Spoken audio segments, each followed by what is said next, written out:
कभी भी लाइफ में अगर कोई सी भी चीज प्रॉब्लम अगर आती है ना, तो बड़े हाई अथॉरिटी से बात करना। भाई साहब 15 दिन में। भाई और एक स्टोरी सुनते हैं, वो है कि भाई कैसे फोन पे का मैनेजर को मुझे कॉल आया था, कैसे BSNL के मैनेजर तो नहीं कह सकूंगा, पर एक हाई अथॉरिटी से मैंने बात की। High authority, okay. सो चलो शुरू करते हैं स्टोरी की। एक्चुअली हुआ ऐसा था कि ये दिन, उस दिन की बात है ये। क्या बोल रहा हूँ मैं, चलो ठीक है। ये बात उस दिन की है जब मुझे पापा का मोबाइल का रिचार्ज करना था, ठीक है। एज यूजुअल मैं क्या करता हूँ, मोबाइल लेता हूँ, फोन पे ओपन करता हूँ और फटाफट नंबर डाल देता हूँ। ऑब्वियसली डिफॉल्ट करके जो सिम कार्ड होगा वो आ जाएगा, ठीक है, ये नॉर्मल प्रोसेस।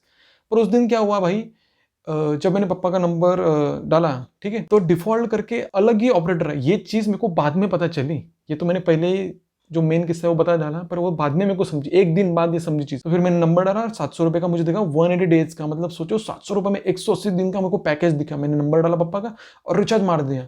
पहली बार फेल हुआ, दूसरी बार सक्सेसफुल हुआ। तो भाई मुझे लगा, पर मैंने पापा को कॉल किया, आया कि नहीं, पापा बोले नहीं आया। तो फिर मैंने नेट पे देखा, गूगल पे सर्च किया कि कब आता है रिचार्ज भाई उसको, तब मैंने देखो।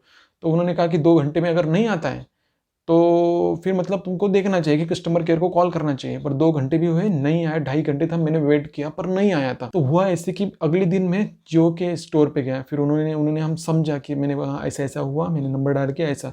तो उसे पता चला जियो वालों को कि भाई ऑपरेटर तुमने गलत डाला। एक्चुअली द ऑपरेटर ये चाहिए था, जियो चाहिए था। तो मेरे भाई ऑब्वियसली यार, तुम देखो यार, सच में जो BSNL का पोर्ट करते हैं उसी के साथ ऐसा होता है। अगर तुम एयरटेल का नंबर डालोगे, एयरटेल ऑटोमेटिक डिफॉल्ट करके आता है, ट्राई करके देखना। एक मिनट ना, मेरे को सांस लेने दो। ओके।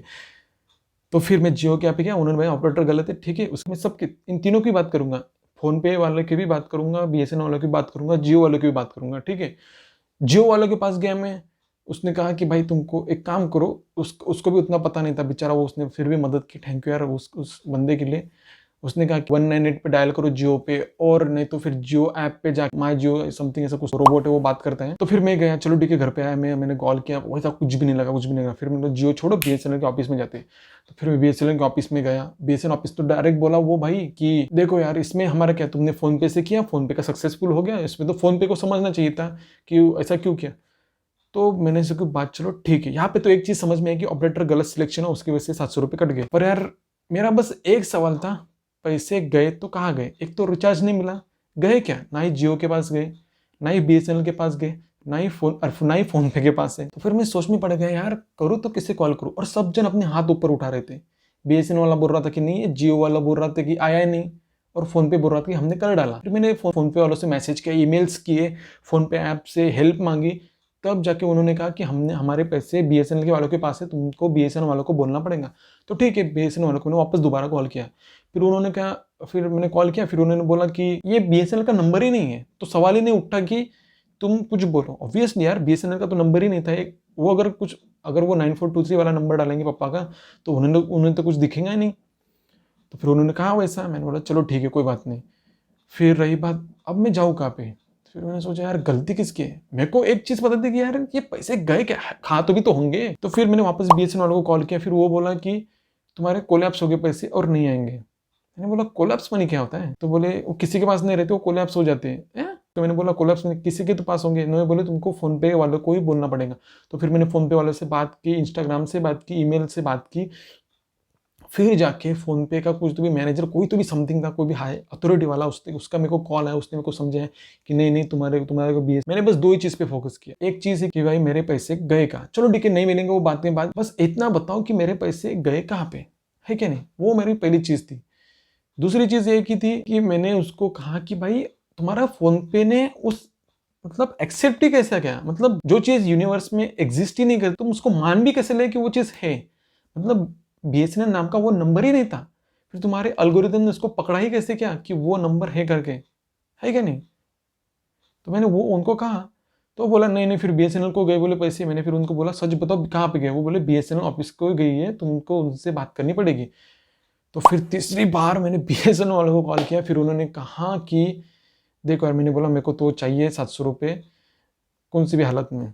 तो उन्होंने कहा कि तुमको फ़ोन पे वालों को ही बोलना पड़ेगा। उसके बाद क्या हुआ, फिर उनका कॉल आया बीएसएनएल का पापा को। उन्होंने कहा कि बैंक में जाओ, बैंक वाले तुम्हारे दे देंगे। तो फिर उसके अगले दिन, तीसरे चौथे दिन मैं बैंक में गया। फिर बैंक में उन्होंने मुझे कहा कि देखो यार, तुम्हारी ये कंप्लेंट, और हाँ, और एक चीज़, और मैंने सबको पूछा कि पहले ऐसी आई क्या कंप्लेंट की, ऐसा हुआ? सभी ने कहा हाँ, ये तो पहली बार हुआ किसी का। मैंने बोला चलो ठीक है, बैंक वाला भी बोला ये तो पहली बार देख रहा हूँ मैं, फिर भी हम एक्सेप्ट कर लेते कि क्या चीज़ है। तो ठीक है, उन्होंने उन्होंने मेरे को एक फॉर्म दिया, मैंने लिखा वहाँ पे ऐसा ऐसा हुआ, स्टोरी वगैरह मैंने सब बताई, ऐसा ऐसा हुआ, ऐसा करके मैंने बैंक वालों को बताया। तो उन्होंने एक्सेप्ट किया फॉर्म वगैरह वगैरह। बैंक वाले बोले कि 15 दिन में है क्या? मैंने बोला भाई साहब 15 दिन में? 15 दिन में चलो ठीक है, बोला 15 दिन, चलो आ तो रहे हैं, कुछ तो पॉजिटिव चीज हो रही है, बहुत इंपॉर्टेंट है, चलो ठीक है। फिर एक चीज हुई, 4 5 6 7 दिन बाद 701 रुपये वापस आ गए। मैंने बहुत खुश हुआ मतलब यार कि अगली बार ऐसे देख के करेंगे, ये तो मैं समझा, चलो ठीक है। फिर मेरे को महाराष्ट्र बैंक से 2 दिन बाद कॉल आता है, 2-4 बाद दिन कॉल आता है। फिर वो बोलते हैं कि हमारी प्रोसेस चालू है, अभी हम बात करें बीएसएनएल फोन पे से। तो फिर उन्होंने कॉल किया 701 रुपये आए क्या? मैंने बोला हाँ आ गए, 2-4 दिन पहले आ गए। तो बोले अच्छा ठीक है बोले। फिर मैंने उससे पूछा एक्चुअली सर ये चीज़ है क्या, क्योंकि मैंने सब बताया कि कोलैप्स मैंने ऐसा वगैरह कुछ किया। तो बोले ऐसा कुछ नहीं था, बोले फ़ोन पे वालों के ही पास थे पहले पैसे, उन्होंने बताया नहीं बोले। तो मैंने बोला क्या यार ऐसा झूठ इतना क्यों? तो फिर एक चीज़, इतना सारा जो मैंने स्टोरी बताई, उसको अगर कुछ लर्न करना तो वो एक चीज़ है कि कभी भी रिचार्ज करते टाइम, खास करके पोर्ट सिम के, देख के आराम से करना। वो मेरे से थोड़ी गलती है, उससे मैं सीखा कि अभी रिचार्ज करते टाइम ऑपरेटर देखूंगा। और दूसरी चीज़, कभी भी लाइफ में अगर कोई सी भी चीज़ प्रॉब्लम अगर आती है ना, तो बड़े हाई अथॉरिटी से बात करना। क्योंकि छोटे छोटे वाले लोग हैं ना, मेरे को बहुत जन बोले, मतलब मोबाइल शॉप में भी मैं गया था, उन्होंने मेरे को कहा कि नहीं यार नहीं मिलेंगे, और गायब हो गए, बोले पैसे अब नहीं मिलेंगे। तो छोटे छोटे लोग, उनसे बात करना बंद ही कर दो। और रही बात तीसरी चीज़, बी पॉजिटिव। क्योंकि देखो यहाँ पे कैसा है, तुमने गलती कुछ भी नहीं ना। अगर मान लो चलो ठीक है, मैंने दूसरा गलत नंबर मैंने टाइप किया होता, तो भाई मैं मानता मैं चलो भाई गलत नंबर पर टाइप किया तो पैसे कैसे क्या, उसको तो रिचार्ज हो गया। पर यहाँ पे ऐसी कोई चीज़ ही नहीं थी ना। तो ऐसा भी कभी भी चीज़ होती है तो एक तो ट्विटर का यूज़ करो, इंस्टाग्राम का यूज़ करो, ईमेल का यूज़ करो, कॉल करो, क्योंकि तुम्हारा राइट है, तुम्हारा हक है। अगर गलती नहीं है, गलती इन द सेंस ये गलती भी नहीं थी ना, ये तो कुछ अलग ही था। तो अगर तुम्हारे साथ ऐसा किस्सा होता है तो ये चीज़ याद रखना, हाई अथॉरिटी से बात करना। और ऐसी कभी भी ऐसे पैसा वगैरह कुछ कट्टे वगैरह तो पहले बैंक से बात करना, ठीक है। तो धन्यवाद सुनने के लिए इतना। और चलो रात के कितना बजे हैं, 11:15 बजे, कोई बात नहीं। ऐसे ही स्टोरीज लर्निंग्स आते रहेंगे, हम सीखते रहेंगे, हम शेयर करेंगे एक दूसरे से। तुम भी बताओ कभी कमेंट में कि ऐसा ऐसा मेरे साथ भी हुआ। मैं भी पढ़ता हूँ कमेंट्स, देखता हूँ क्या लोगों के साथ होता है, ठीक है। ओके चलो बाय, गुड नाइट।